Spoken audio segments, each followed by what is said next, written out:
Hi guys, அஸ்லாம் வலைக்கம். Welcome to our Sameema's kitchen. இன்றைக்கி சமீமாஸ் கிச்சனில் மட்டனும் முட்டைக்கோஸும் போட்டு கிரேவி எப்படி செய்கிறதுன்னு பார்ப்போம்.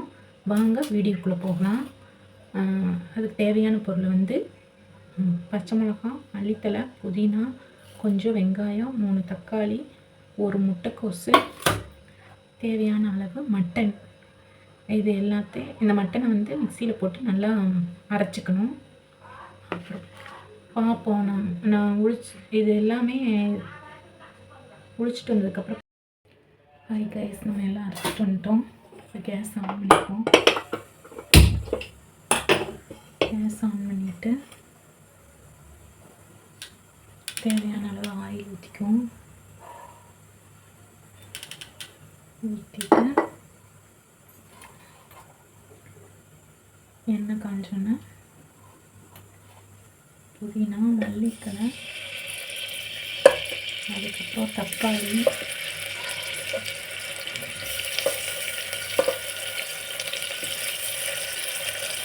வதக்கிடுவோம்.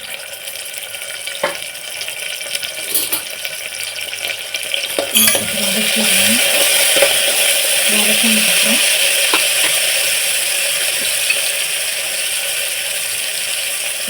தக்காளி பார்க்கணும்.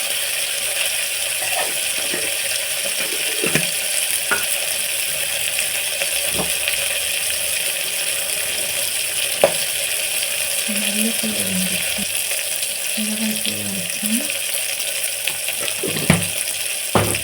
எல்லாத்துக்கும் நல்லா வதக்கிடணும். அப்புறம் நல்லா டேஸ்ட்டாக இருக்கும். நிறைய போட்டு வதக்கிட்டோம்னா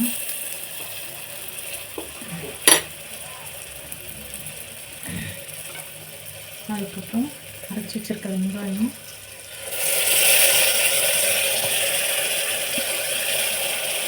வெங்காயம் போட்டு நல்லா வதக்கணும்.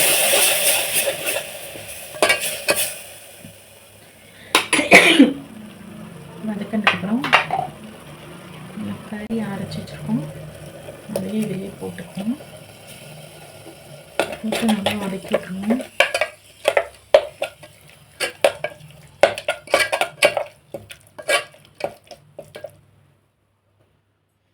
தேவையான அளவு உப்பு போட்டுக்கணும்.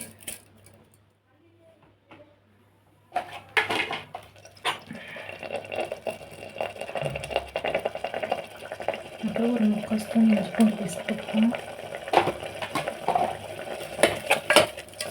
போட்டு நல்லா வதக்கிடணும். வதக்கினதுக்கப்புறம் முட்டைக்கோஸ் போட்டுக்குவோம் தேவையான அளவு.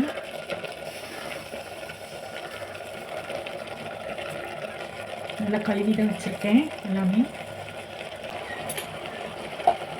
நல்லா வதக்கிடுவோம். இந்த ஒரு நாளைக்கு இதை செஞ்சு பாருங்கள் ஃப்ரெண்ட்ஸ், செம்ம டேஸ்ட்டாக இருக்கும்.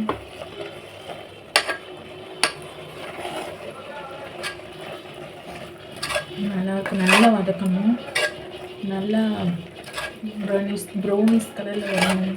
நல்லா வதக்கணும். இது எப்படி இருக்குது பாருங்கள் ஃப்ரெண்ட்ஸ். நல்லா வதக்க நல்லா டேஸ்ட்டாக இருக்கும். நல்லா இந்த அளவுக்கு வதங்கணும்.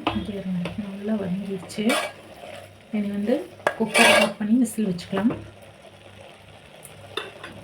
தண்ணி தேவையான அளவு ஊற்றிக்கலாம். ஒரு செம்பு, சின்ன செம்பில் ஒரு செம்பு ஊற்றிக்கலாம்.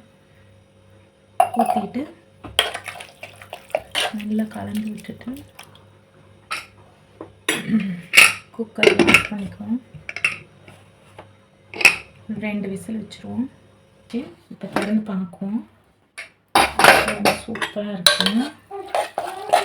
இது சூப்பராக இருக்குது. ஒரு 1/2 கப் கேஸ் ஆன் பண்ணிட்டு ஒரு 1/2 கப் தேங்காய் அரைச்சி ஊற்றிடுவோம். தேங்காய் ஊற்றிட்டு நல்லா கலந்து விட்டுட்டு இப்படி இருக்கணும் கைஸ். அதுக்கப்புறம் ஒரு ஸ்பூன் நெய் ஊற்றிக்கணும். நெய் ஊற்றி நல்லா கொதிச்சதுக்கப்புறம் எடுத்தோன்னா முட்டைக்கோஸ் மட்டன் கிரேவி ரெடி. வாங்க சாப்பிடலாம்.